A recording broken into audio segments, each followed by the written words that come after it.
Bonjour et bienvenue, c'est vendredi 14 h. Cette semaine, une émission consacrée au cinéma politique ou à la politique dans le cinéma. Mais le cinéma, pour être réussi, peut-il être autre chose que politique, même quand il s'agit de comédie? On va poser la question à nos invités, les cinéastes Stéphane Brisé, qui nous reparlera du très beau En guerre, dont on avait déjà parlé dans Vendredi 14 h, qu'on avait beaucoup aimé, qu'on avait beaucoup soutenu au moment de sa sortie. On reçoit également Florent Vassaux pour le documentaire Lindy Lou, jury numéro 2. Bonjour et merci. Stéphane, je ne vous ai pas dit bonjour du coup. Bonjour et merci d'être là. Florent Vassaux, on vous reçoit pour Lindy Lou, jury numéro 2. Pareil, on en a parlé au moment de la sortie du film et c'était un de nos coups de cœur, film qu'on a beaucoup aimé, documentaire. Donc on est heureux de vous avoir sur le plateau. Et puis la philosophe et romancière Mazarine Pinjot est également avec nous. Bonjour Nazarine. Bonjour. Merci d'être là. Vous allez nous parler du festival Politikos. C'est du 1er au 4 novembre à Rennes. Voilà. Merci d'avoir répondu à notre invitation. Au sommaire également de cette émission, un grand entretien avec le réalisateur Gilles Porte pour le procès contre Mandela et les autres. Un documentaire sur le fameux procès de Rivonia, au cours duquel Nelson Mandela et plusieurs de ses compagnons de lutte furent condamnés à la prison à vie en 1963 et 1964. Sans oublier notre rendez-vous hebdomadaire avec Stéphane Charby qui viendra nous parler de Campo Grande, le film de la semaine sur ecinema.com, et la story de la semaine aussi, on n'oublie pas, à signer Alexandre Simard. Mais d'abord, mes coups de cœur parmi les sorties cinéma de la semaine. Moment de grâce et de beauté avec Cold War de Paweł Pawlikowski, poésie affleurante, histoire bouleversante dans la Pologne d'après-guerre gangrénée par l'appareil d'État stalinien. Une jeune femme amoureuse allongée dans l'herbe aux côtés de celui qu'il aime lui dit « Je t'aimerai jusqu'à la fin des temps, mais je dois t'avertir que je moucharde sur toi. » C'est particulièrement beau. Alors, on est en Pologne, on est à Berlin, ravagé, on est dans le Paris bohème, renaissant. De quoi l'amour se nourrit-il? Eh bien, de l'absence, semble nous dire ce Cold War. Précision, format carré, noir et blanc, justesse absolue dans la mise en scène. D'ailleurs, le film a eu le prix de la mise en scène à Cannes et ce n'est pas un hasard. Regardez la bande-annonce.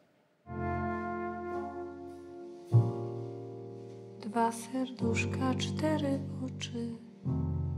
Oj, oj, oj.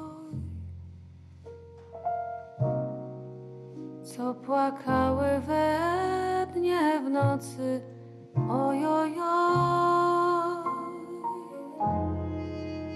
Czarne oczka, co płaczecie, że się spotkać nie możecie, że się spotkać nie możecie.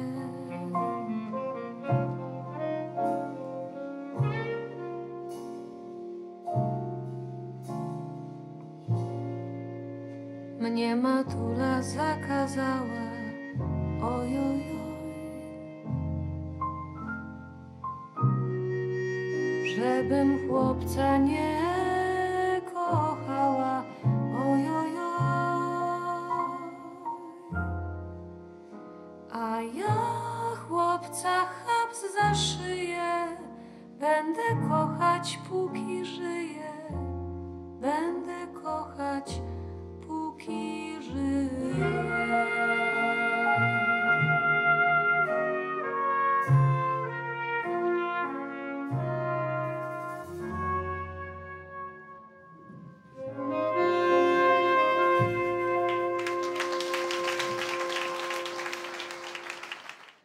Voilà, il n'y a rien à rajouter en fait. Tout est dit, le film est vraiment très beau, n'hésitez pas. Alors un film, pour avoir du sens, une portée ou laisser une trace, doit-il nécessairement être politique? Anne Le Boulch s'est posé la question, elle y répond en 60 secondes chrono et on en parle avec nos invités ensuite. Par définition, le cinéma politique est un genre cinématographique mettant en scène le pouvoir politique ou la lutte d'un individu contre ce pouvoir. Dès ses origines, le cinématographe, participant via ses images et ses récits à la vie de la cité, est perçu soit comme une critique devant être contrôlée, soit comme un vecteur de propagande. Avec le code Hays, mis en place par le gouvernement américain dans les années 30, une autre forme de censure se met en place. Il liste les images à proscrire, considérées comme indécentes, et démontre que chaque film, sans être ouvertement politique, peut être dérangeant pour les hautes autorités. Il reflète toujours, à un degré ou à un autre, une conception du monde donné pour laquelle il milite, qu'il l'avoue ou qu'il cherche à le dissimuler, tant dans son contenu scénaristique que dans sa forme filmique. Il n'est donc pas indispensable de mettre en place la parole politique au sens conventionnel du terme pour qu'un langage politique s'exprime dans le cinéma. Pour Quentin Tarantino, un film politique est un film qui parle de manière juste du quotidien, qui parle du monde et de la société dans laquelle vivent les gens. Un film est-il nécessairement politique ? Alors, Mazarine Pinjot, on va commencer avec vous. Tous les films, enfin ceux qui marquent en tout cas un public, ont une dimension politique en fait. C'est juste une question de récit, non ? Même dans une comédie, on peut trouver de la politique. Bien sûr. Bien sûr, à partir du moment où la politique, c'est la question du commun, je pense que tous les films abordent d'une manière ou d'une autre, parfois très inconsciemment, parfois de manière très éloignée, le monde tel qu'il se déploie. Alors, soit sous un prisme historique, soit dans le quotidien. Mais si on ne fait pas un film hors sol qui raconte une histoire qui n'est pas ancrée ou incarnée dans la réalité, normalement, nécessairement, on fait d'une certaine manière un film politique. Voilà, après, c'est plus ou moins décidé, volontaire, avec une vraie vision du monde. Assumé, oui. Le récit politique, vous allez en parler dans ce festival Politicos à Rennes. On va y revenir plus en détail tout à l'heure, mais c'est cette question du récit, de la façon dont on raconte l'exercice de l'État et l'exercice du pouvoir, ce qui n'est pas tout à fait la même chose. C'est particulièrement important dans les temps dans lesquels nous vivons. Ah oui, je pense que... alors, il y a plusieurs choses dans votre question. Le fait de faire de toute façon des films politiques, c'est important. Parler de la politique, c'est important. Et créer des lieux et des espaces où puisse se passer quelque chose, une expérience qui soit d'ordre politique, c'est encore plus important. C'est la raison pour laquelle le festival Politicos a je pense, non seulement son importance, sa légitimité, mais même peut-être son urgence, c'est-à-dire précisément créer un espace où il puisse y avoir une expérience politique. C'est ça qui manque aujourd'hui. Et ça manque en même temps, ça se recrée un petit peu de manière parfois anarchique. On a vu avec Nuit debout. Enfin, c'est comment créer des espaces où une parole puisse circuler. Les espaces sont très parcellés aujourd'hui. C'est très difficile d'arriver à créer une parole politique qui soit de l'ordre d'un véritable débat. On le voit, soit c'est à la télévision, c'est assez formaté, soit c'est une parole qui est déjà entendue, qui est déjà trop incarnée, finalement, qui n'est plus entendue. Et c'est vrai que c'est très difficile aujourd'hui de retrouver une expérience authentiquement politique. Et pour ça, je trouve qu'un festival, ça peut être formidable. Et un film aussi, parce que, justement, c'est un support à partir duquel peut émerger une parole, que ce soit celle des spectateurs, des critiques, du réalisateur, des comédiens, etc. Mais en tout cas, il y a une diversité de paroles autour d'un support commun qui peuvent être entendues. Stéphane Brisé, vous vous retrouvez dans cette définition d'un film qui peut justement faire... Parce que la parole qui circule, la parole qui s'exprime et qui se confronte, qui se heurte, hein, elle est très présente dans En guerre. Ouais. Je rappelle rapidement ce combat mené par des salariés d'un site industriel menacé de fermeture, combat pour leur dignité, combat pour leur emploi, combat pour la préservation du site, avec une asymétrie totale entre les parties. Oui, il y a une disproportion des forces impressionnante. D'ailleurs, c'est ce que j'ai découvert en faisant le film, parce que je ne suis pas né dedans, en fait, hein, et je n'ai même pas grandi au sein d'une famille militante. Donc, en fait, c'est quelque chose que j'ai même acquis sur le tard, cette idée du monde, enfin, une réflexion sur le monde. Et d'ailleurs, tous mes premiers films étaient vraiment en vase clos dans la famille, et c'était vraiment presque autour de mon nombril, quoi. Et puis un jour, les fenêtres se sont ouvertes, et puis j'ai pu mettre en lien les personnages et le monde dans lequel ils s'inscrivaient.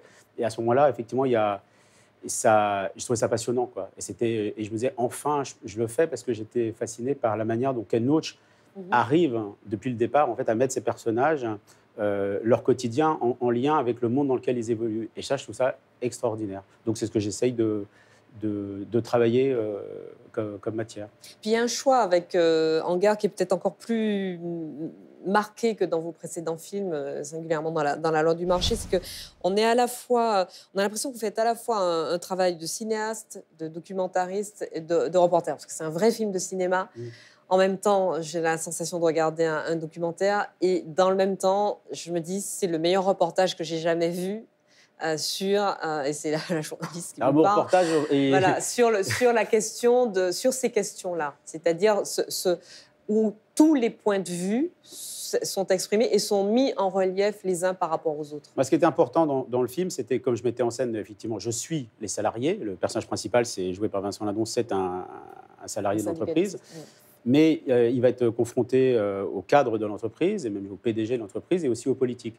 Et je voulais que chacun ait une parole très étayée. Il ne s'agissait pas de ridiculiser le politique, parce que c'était facile, ou de ridiculiser les cadres. Je voulais que les paroles soient très étayées. D'ailleurs, il y a beaucoup d'intelligence à l'œuvre, de tous les côtés. C'est ça qu'on est forcé de constater.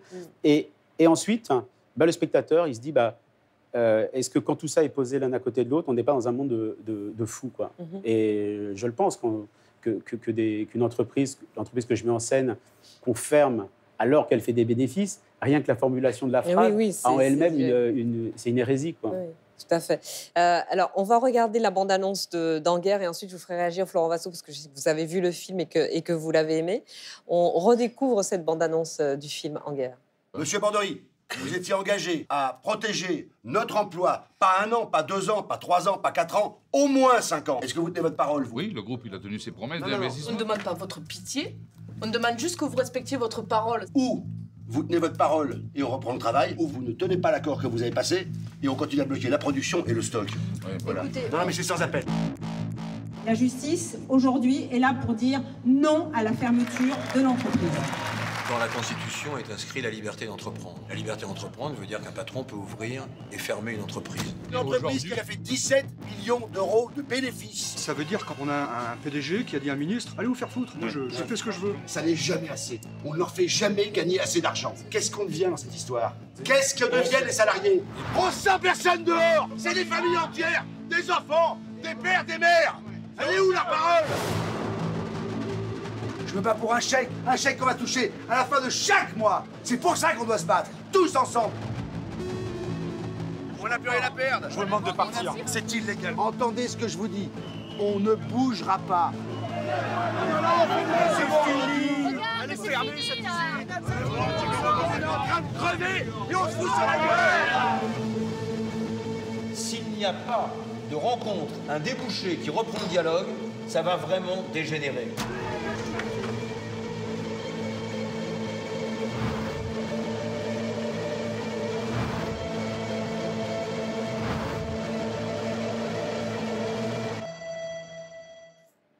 Florent Vassaux, je sais que vous avez beaucoup aimé le film. Oui. Vous y avez vu quoi, vous, dans ce film? Ce qui est particulièrement délicat, je trouve, c'est souvent de représenter le patronat dans la fiction sans tomber dans la caricature. Je trouve ça extrêmement juste dans le film, alors que j'y connais rien, mais c'est toujours très tangent. Et moi, cette parole m'a semblé tout à fait juste. Et parce qu'elle est juste, elle est particulièrement terrifiante. C'est un rapport infantilisant, mais c'est aussi une forme de litanie. Il y en a qui sont dans le langage et les autres qui sont dans des éléments de langage. Mais en fait, ce n'est que de la communication, mais sans être caricatural. Moi, j'ai trouvé ça vraiment formidable. Mais c'est jamais pour ça que la question de pour revenir à votre question initiale, qui était celle du récit en politique, c'est une question extrêmement large, protéiforme, etc. Parce que c'est vrai qu'il faut toujours se poser la question de qui parle, qui raconte, qui est l'auteur du récit. Et là, pour le coup, tous les discours peuvent être entendus. Et ce qui est intéressant, c'est comment on crée un dispositif où justement ces discours ne peuvent pas se correspondre puisqu'ils appartiennent à des champs hétérogènes. Et en même temps, ça fonctionne justement comme ça. Ils ne sont pas faits pour s'entendre au sens propre comme au figuré. Et c'est le dispositif en fait qui est politique plus que la narration. Je sais pas, peut-être que je me tourne. Vous parlez du langage, effectivement, c'est des gens qui parlent tous le français, mais ils ne parlent pas la même langue. C'est terrible d'arriver à ce constat-là. Alors, le film est sorti en DVD ce mois-ci. Il a été injustement, très injustement oublié du palmarès du Festival de Cannes. À quoi vous attribuez cette bouderie du jury? Parce qu'au contraire, il partait presque béni, il partait avec des critiques dithyrambiques. On se disait, ça y est, Vincent Lindon va avoir un deuxième prix d'interprétation masculine 2 ans après La loi du marché. Tout. Il était trop porté. Qu'est-ce qui s'est passé? Ça, je ne sais pas. En fait, il est sorti dans les mêmes conditions que La loi du marché, c'est-à-dire qu'on est sorti pendant le festival. Donc les journalistes français avaient vu le film, donc il était précédé, comme La loi du marché, de beaux articles. Mais il y a un truc qu'on est obligé de constater, c'est que, parce qu'on a toujours un petit peu des bouts de couloir qui traînent, c'est que les Américains, ça les a pas du tout intéressés. Ah ouais. Je sais qu'à Toronto, donc sur le continent américain, le gars qui dirigeait Toronto, qui dirige le festival de Toronto, il a chier sur le film. Il n'en a rien à foutre. Pour lui, je pense que c'est crypto-communiste Ouais. et que des... Ah bah oui, non, là, c'est sûr. Hein, Mais j'aurais dû me méfier parce que quand j'ai fait les sous-titres du film 2 semaines avant que le film passe à Cannes, le traducteur m'a dit, donc lui qui est nationalité anglaise, il m'a dit, tu sais, les anglo-saxons, je ne suis pas sûr qu'ils approchent au film parce que voir des salariés qui refusent un chèque de 30 000 €, ils ne vont pas comprendre. Visiblement... Oui, c'est une question parce que la question de la dignité se pose et de pourquoi on se bat. Est-ce qu'on se bat pour un chèque de 30 000 € qui va filer très vite entre les doigts ou est-ce qu'on se bat pour maintenir un site Et pourtant, il y a des industriel films, il y a des grands films américains comme Nord Marae qui racontent l'histoire d'un... Les de la colère, c'est vieux, mais bon. Et ça existe, hein. Mais, alors ça ne tient pas qu'à une ou deux personnes, mais en tout cas, je pense que dans les oreilles des anglo-saxons, ça doit être un peu étrange, visiblement. Florent Vassaux, le récit, on en parlait, le récit à la première personne, le road trip, hein, c'est le choix que vous avez fait pour nous emmener dans les pas de Lindy Lou, jurée d'un procès criminel il y a 22 ans. Elle ne se remet toujours pas d'avoir voté la peine de mort pour le prévenu. Une décision qu'au fond, elle ne voulait pas prendre et qu'elle regrette tous les jours depuis. Regardez.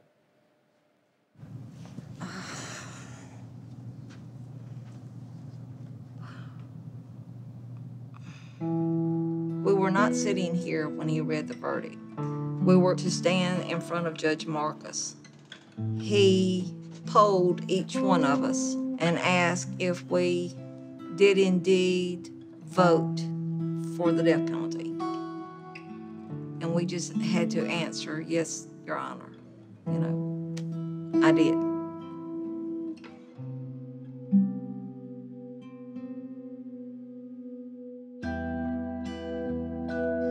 I've got 11 other people that served on that jury with me. I want to see if they were affected in the same way that I was. Hey. I am looking for a Kenneth Branch. Uh-oh, that's me. I can't even describe what it felt like when I'm reading, you know, we gave you death. We gave you death. And he's sitting right there, you know, and it's like, I felt, I don't know. I can't even tell you how I felt. Did we see a picture of the bodies? Bodies in the woods or something like that? I Right. vaguely remember that. They say, oh, I give him the death penalty. It's easy to say, you know. So, I mean, you have to deal with it every day after you've done it. I went and talked to attorneys. I went and talked to the guy that was a warden. I mean, I just, you know, I couldn't let it go because I wanted answers. I can't understand why you want to be friends with a convicted murderer. That's just echelons above my head. There's too many good people out there to be friends with. Alors, quelque chose qui est très, très frappant dans ce film, en plus de tout ce qu'il recèle comme beauté, comme grandeur, c'est ce Mississippi qui est encore brûlant de toutes ces haines, qui est confit dans ses peurs, où Dieu décide de tout, où on est ouvertement, il y a des pancartes un peu partout, homophobes, où on traque les drogués, etc. On a peur. Lindy Lou elle-même se balade avec 2 armes dans sa voiture. Il y a cette femme qui fait ce chemin et au cours duquel elle se rend compte qu'elle n'est pas si seule qu'elle le croyait. Oui, c'est exactement ça. Moi, c'est ce qui m'a intéressé chez Lindy Lou, c'est qu'elle vient d'une Amérique qui peut être un peu effrayante, mais en réalité, son chemin montre l'inverse. Même chez cette femme qui a cru en la peine de mort toute sa vie, le jour où elle s'est retrouvée confrontée à la réalité de la peine de mort, tout a changé, elle s'est mise à évoluer. Donc c'est vrai, elle est vraiment un agent de complexité dans un cadre un peu immobile, quoi. Et c'est ça que j'aimais bien dans son parcours, c'est que elle est en mouvement, elle se met en mouvement dans le plus conservateur des États d'Amérique. C'est fou, cette espèce de double dimension où elle a la sensation d'avoir mal fait au départ, d'avoir pris une mauvaise décision. On lui reproche d'essayer de réparer cette décision-là. Et en fait, grâce au film, elle va découvrir que... Oui, il y a un peu de ça. Je pense qu'elle cherche ça a ouvert des questionnements chez une femme qui était remplie de certitudes. Et depuis cette expérience, elle cherche des réponses. Et cette rencontre avec tous ces jurés, le fait d'aller retourner voir les jurés, c'est juste un prolongement de ces réponses qu'elle cherche. Mais est-ce qu'elle les trouvera? Moi, je ne suis pas sûr. Simplement, en rencontrant ces autres hommes et ces autres femmes, elle brise une solitude dans laquelle elle était plongée depuis 20 ans. Et c'est tout simplement ça. Beaucoup de gens me disent, mais est-ce que ça l'a aidée? Est-ce qu'elle s'est sentie apaisée? Oui, elle s'est sentie apaisée. En fait, curieusement, je ne suis pas sûr que ce soit par rapport à sa responsabilité dans la mort de cet homme qu'elle s'apaisera, mais peut-être dans l'idée qu'elle n'était pas seule. Oui. C'était pas elle qui était folle à se dire, oui, c'est pas normal que j'ai décidé de donner la mort à un homme. Voilà. C'est vraiment ça, en fait, ce côté empathique qu'elle découvre au fil du film en allant retrouver des jurés. Alors, certains ne veulent pas être contactés, mais elle se rend compte que finalement, les choses sont beaucoup moins simples et beaucoup moins manichéennes qu'on voudrait bien qu'elle le penser. Oui, elle rencontre d'ailleurs un juré à un moment qui dit qu'il voit tout en noir et blanc. Mm-hmm. Et quand on a quitté ce juré, elle m'a dit, tu vois, c'était exactement ce que je disais tout le temps. Pour moi, le monde est simple, c'est noir et blanc et c'est très clair. Et après avoir traversé cet épisode, sa sœur me disait, mais pour moi, ça a été dévastateur aussi, parce que j'avais ma sœur sur qui je pouvais me reposer en permanence. C'était un pilier dans la famille, elle savait toujours, c'était elle. Et puis du jour au lendemain, je ne pouvais plus m'appuyer sur elle parce que tout s'était effondré, elle ne savait plus où elle habitait, quoi. Et voilà, donc ce qui me plaît vraiment, c'est cette brèche qui s'est ouverte, quoi. C'est ça que moi je voulais explorer au départ. La question de la peine de mort était presque... pas secondaire, mais je me disais que si dans ce coin d'Amérique, aussi pétri de certitude, il y a une chance de voir une évolution. En tout cas, c'est un très, très beau film, Lindy Lou, juré numéro 2, qui est en salle depuis une dizaine de jours, dont on vous avait déjà parlé dans l'émission et qu'on continue de vous conseiller. Mazarine Pinjot, la politique, la façon dont le cinéma en parle, la met en scène, la rend parfois utile. On se dit, mais justement, qu'est-ce que le cinéma peut pour tous ces gens, pour toutes ces situations dont on parle? Qu'est-ce que le cinéma peut pour eux? Mais il peut beaucoup de choses. Déjà, donner la parole, faire entendre des voix. Alors, avec un documentaire, c'est d'autant plus vrai, mais bon, pas avec le cinéma de Stéphane Brisé, parce qu'il fait entendre des voix aussi, pour le coup. Il a cette spécificité-là de pouvoir faire entendre des voix. Donc, il y a déjà cet aspect-là qui est assez fondamental. Moi, c'est très fascinant. Enfin, je vous entends parler. Ce qui me fascine aussi, c'est le fait qu'elle prenne... Enfin, comment il y a une collusion entre l'individuel et l'institution. Parce qu'après tout, c'est là où on voit que la politique est utile. C'est-à-dire voter une loi. Normalement, la loi, on n'est pas obligé de se charger individuellement de cette loi. Mais si on vote la peine de mort, on ne peut pas échapper en fait à la culpabilité, alors qu'on n'est que le représentant d'une loi. Enfin, c'est vachement intéressant. Elle n'a fait que son devoir civique. Oui. Entre l'individu et le collectif. On est vraiment à la jonction. Enfin, et c'est là où on comprend qu'avoir des lois, c'est important, quoi, parce que ça nous protège. Ou pas. Enfin, justement, là, en l'occurrence, par rapport à la peine de mort, ça ne protège pas. Enfin, c'est l'inverse. Donc oui, bien sûr que d'abord, ça permet de faire entendre des voix, ça permet de créer le débat, enfin, de créer la discussion, comme on le disait tout à l'heure. Ensuite, comme le film politique peut prendre des formes très différentes, et ça peut être aussi évidemment un récit beaucoup plus historique, alors qui rentrerait soit au cœur du pouvoir. Il y a beaucoup ce courant-là aussi qui questionne le pouvoir, la façon dont ça fonctionne aussi institutionnellement. Il y a notamment le film qu'on a écrit avec mes camarades Samuel Doux et Fanny Burdino, La loi de Simone Veil, où c'est vraiment un film de couloir, où on voit comment ça a été négocié en fait à l'intérieur des couloirs de l'Assemblée pour arriver à faire voter cette loi sur l'IVG. Sur l'IVG. Donc vraiment, il y a énormément d'aspects politiques du film, mais politiques non pas juste au sens où on raconte la politique, mais où ça crée encore une fois quelque chose qui relève de l'expérience politique. Et bon, voilà, c'est pour ça que moi je suis très heureuse de participer à ce festival qui va avoir plein de débats, qui va non seulement montrer des films. On va regarder. Ouais. Je vous interromps parce qu'on va regarder la bande-annonce du festival et on continue d'en parler ensuite. L'Europe de la fortune contre celle du travail.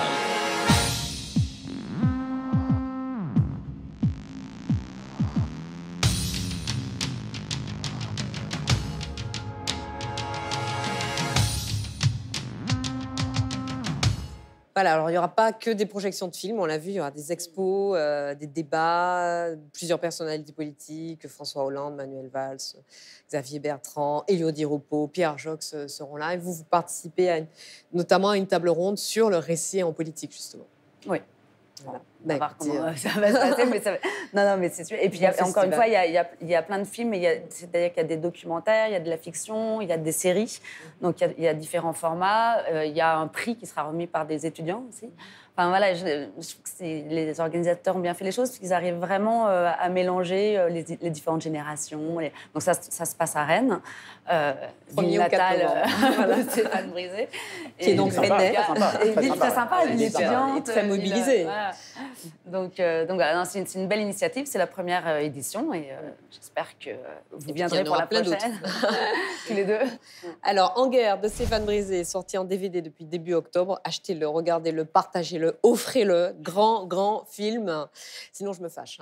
Lindy Lou, juré numéro 2 de Florent Vassaux, à voir en salle partout en France. Et puis Politicos, festival de films politiques à Rennes du 1er au 4 novembre. Voilà pour l'actualité de nos invités. Vous restez avec nous pour la présentation du film icinema.com de la semaine. Le film est brésilien, il s'appelle Campo Grande. Campo Grande. A sua mãe me conhece? Você já esteve aqui? Hein? A menina devia estar lá já faz tempão. Ah, você acha que só pode ser alguém que me conhece, que conhece a gente? Quem foi que te trouxe aqui? Foi sua mãe? E agora, o que eu faço? E aí, mãe? Pois é, e aí? Mas você acha que eu não tenho problema bastante na vida ainda, Wanda? Essa hora some todo mundo. Igor! Onde você estava? Você achou?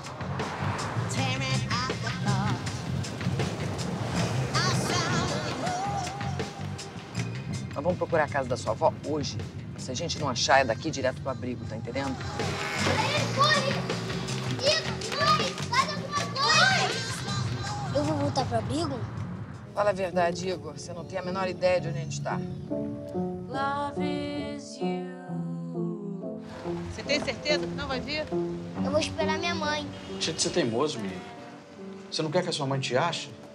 Minha mãe deixou você ficar? Só até ela voltar. Love is knowing we can be.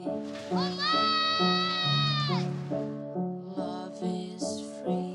E onde você mora mesmo? Campo Grande. Lá tem uma piscinão. Igor, eu vou embora! Stéphane, vous Oui. nous parlez de ce film brésilien? Alors, Campo Grande, d'abord, c'est un quartier qui est à 40 km de la capitale. Et c'est un quartier pauvre. Et ces deux enfants sont extraits de ce quartier. Et on les retrouve à Ipanema, devant la demeure d'une fille. Ipanema, c'est une société bourgeoise. Et qu'est-ce qu'ils font là? On ne sait pas. Même eux, ils ne le savent pas. Ils ont juste un petit bout de papier avec le nom de la propriétaire, avec ce seul commandement de « restez là, maman va revenir ». Et alors, à partir de là, il y a toute une réflexion, et on va savoir si c'est un cinéma politique ou pas, parce que c'est, en tous les cas, c'est la dimension de l'enfance abandonnée, et est-ce qu'on a une opportunité de reconstruire sa vie? Parce que c'est aussi ça que raconte ce film. Tout à fait. Donc, est-ce que pour ça, c'est pas un cinéma politique? Parce qu'on est dans le cinéma nouveau. Le cinéma fait par Ocha entre 50 et 60, du cinéma réaliste et de la nouvelle vague, c'est-à-dire un cinéma qui nous parle d'une réalité sociale. Et ce dialogue entre une femme mature, une grand-mère et deux enfants, eh ben en 98, il y a un réalisateur brésilien qui avait ouvert cette voie, Walter Salles, avec Central do Brasil, pour nous parler de cette réalité sociale. Alors, est-ce qu'elle évolue? Oui, parce que cette ville est en reconstruction. Donc, est-ce qu'il y a un espoir?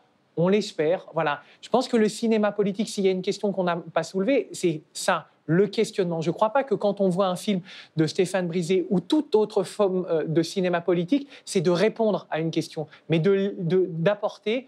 On ne doit pas répondre, mais soulever un questionnement qui nous appartient et qu'on doit échanger. C'est peut-être ça, la cinéphilie, trouver un espace de dialogue. Eh ben merci Et Stéphane. le film est très beau. Hein. Et tout ce début du film, ces 20 premières minutes où on ne sait pas trop ce qui se passe, c'est très très bien fait. J'aime beaucoup la manière dont les informations se distillent au fur et à mesure, assez lentement, et on commence à comprendre. Et ceux qu'on pensait connaître ne sont pas... Enfin, cette femme, cette mère n'est pas du tout celle qu'on pensait être au départ. C'est un très joli film, vraiment. Signé Sandra Gogut, on donne son nom. Merci beaucoup, Campo Grande, le film icinema.com de la semaine, que vous pouvez donc découvrir à partir d'aujourd'hui sur notre plateformes. Merci à tous, merci à nos invités. L'actualité cinéma de la semaine, les rendez-vous à ne pas manquer. Alex Simard, c'est tout de tout cela. Et il nous le raconte à sa façon dans la story de la semaine. Le temps que notre invité du grand entretien, le cinéaste et réalisateur et photographe Gilles Porte, nous rejoigne pour nous parler de son dernier film, Le procès contre Mandela et les autres. Bonsoir à toutes et à tous, on est très heureux de vous accueillir ce soir dans le cadre de la fête de l'animation donner effectivement une carte blanche au film de nos étudiants. Le but pour nous, c'est de faire connaître le travail de nos étudiants, de faire connaître nos étudiants et ce qui est fait, ce qui est réalisé à l'école. On a eu beaucoup de chance avec l'ESRA d'avoir pu être diffusé un peu partout, en Paris surtout, parce que c'est énormément de travail et les gens ne se doutent pas que c'est limite 10 fois plus de travail de faire de l'animation que de faire de la fiction. Quand l'animatique est arrivée, on a pu faire des retours sur nous, ce qu'on voulait, enfin les propositions qu'on avait en tout cas, et le montage tel qu'il était présenté. Du coup, il y a eu un vrai échange.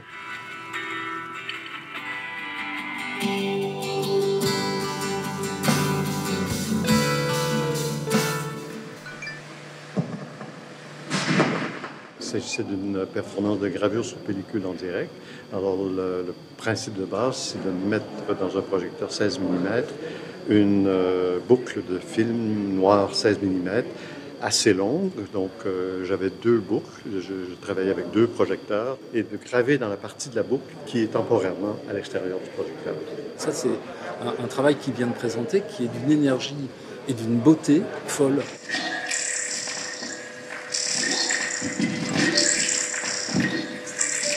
Ce créateur a tout simplement tenté d'entrer en contact avec éventuellement des créatures qui ne sont pas de notre monde. Et pourquoi pas, hein, s'il arrive à développer un langage avec des entités que nous ne connaissons pas encore et qui vont venir améliorer notre vécu, c'est pas plus mal.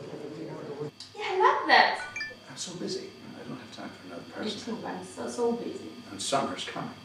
Je cherchais un workshop pour pouvoir spécifiquement travailler mon accent. Et j'ai l'impression d'avoir trouvé vraiment le bon stage. Peggy est vraiment super. On décortique chaque mot, chaque syllabe, chaque...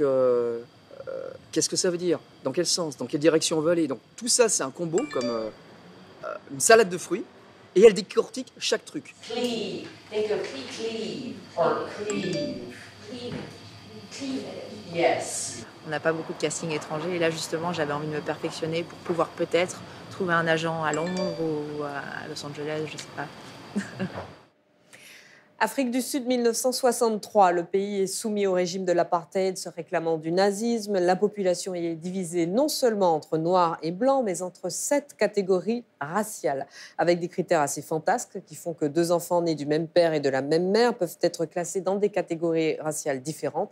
Faut-il préciser que les droits attachés pour chacun à la race, entre guillemets, à laquelle il est assigné, diffèrent. Les militants de l'ANC se battent, résistent, passent la mort dans l'âme, disent-ils, à la lutte armée avec des sabotages et la préparation d'engins explosifs. Il faut lire le livre L'apartheid aux éditions de Minuit pour comprendre les raisons de ce basculement. Il s'attaque à des infrastructures, pas à des civils. Un petit groupe d'entre eux est arrêté et traduit en justice. C'est le groupe de Rivonia, le procès de Rivonia. Le procès contre Mandela et les autres, titre du dernier film de Gilles Porte, qui va nous en parler dans un instant, juste après la bande-annonce. Regardez. This is South Africa. Since 1948, its policies are based on race segregation. I have cherished the idea of a democratic and free society in which all persons live together in harmony.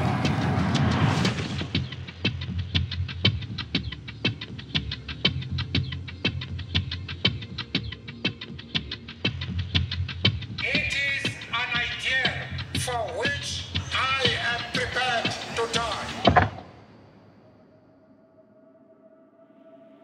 The planned purpose thereof was to bring about in the Republic of South Africa chaos. Did you ever think slogans on war? So how did you choose your men? To defy the government. I wish you were in a position of nothing. I wish you were in nothing and know the situation in this country. That's a good speech I made. Very nice.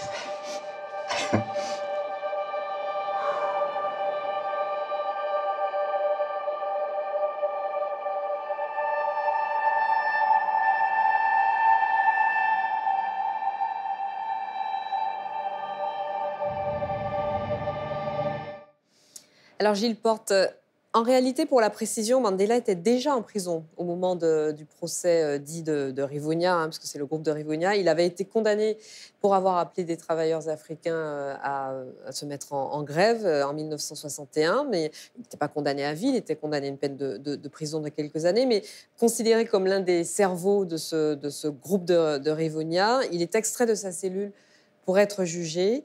Et c'est ce procès qui lui vaudra une condamnation à la prison à vie, qui en fera le prisonnier politique que l'on sait.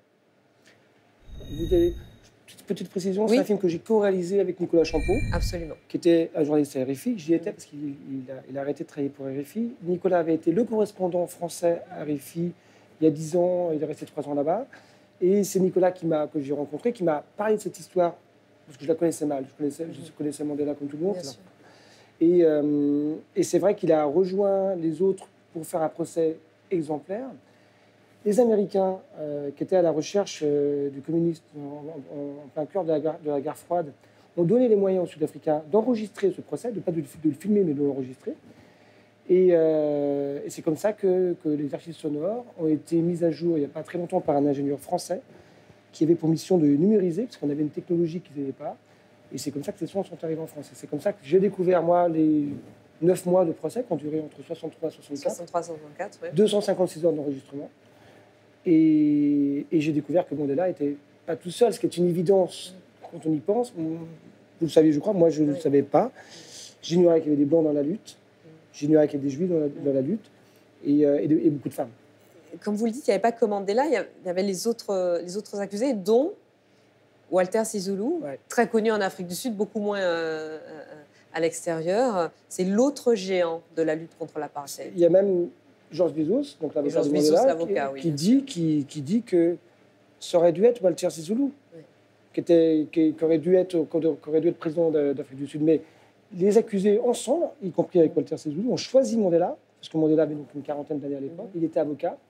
Walter Sisulu n'avait que le certificat d'études, et donc ils ont voulu montrer aux Blancs qu'un noir pouvait articuler une pensée, etc., éduquer. Et donc, ils ont tellement bien réussi leur coup qu'on a oublié qu'il y avait d'autres accusés, notamment l'accusé numéro 2, Walter Sisulu, que j'ai découvert avec ce film, avec ce procès, tout le discours de Mandela vient de Walter Sisulu. Walter Sisulu. Donc, lui, c'est l'autre géant de l'apartheid. Et en face, sa femme, Ma Sisulu, c'est l'autre géante à côté de Winnie Madikizela Mandela.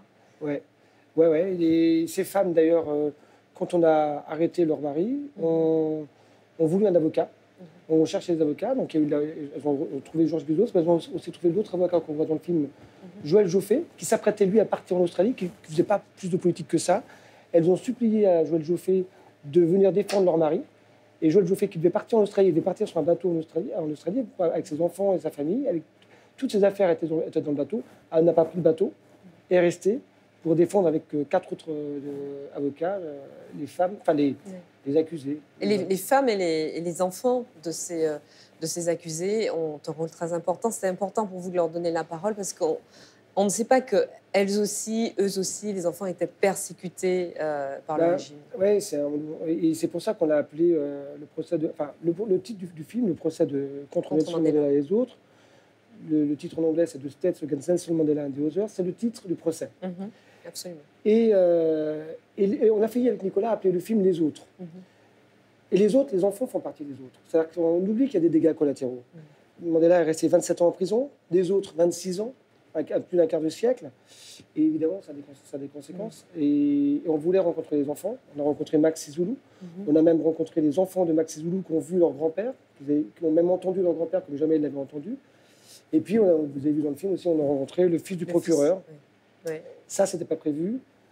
Au début, il voulait pas. Et finalement, on est très content de l'avoir aussi parce qu'il est aussi victime, finalement. Et il apporte une grande dimension à ce film. Le procès contre Mandela et les autres en salle depuis le 17 octobre, co-réalisé par Nicolas Champeau et Gilles Porte à voir absolument. Merci beaucoup, Gilles Porte, d'avoir fait le détour pour répondre à nos questions. C'est fini pour aujourd'hui, vendredi 14h, à voir toute la semaine sur cinéma.com. On se retrouve pour une nouvelle émission vendredi prochain. D'ici là, bon film au pluriel sur notre plateforme. Merci.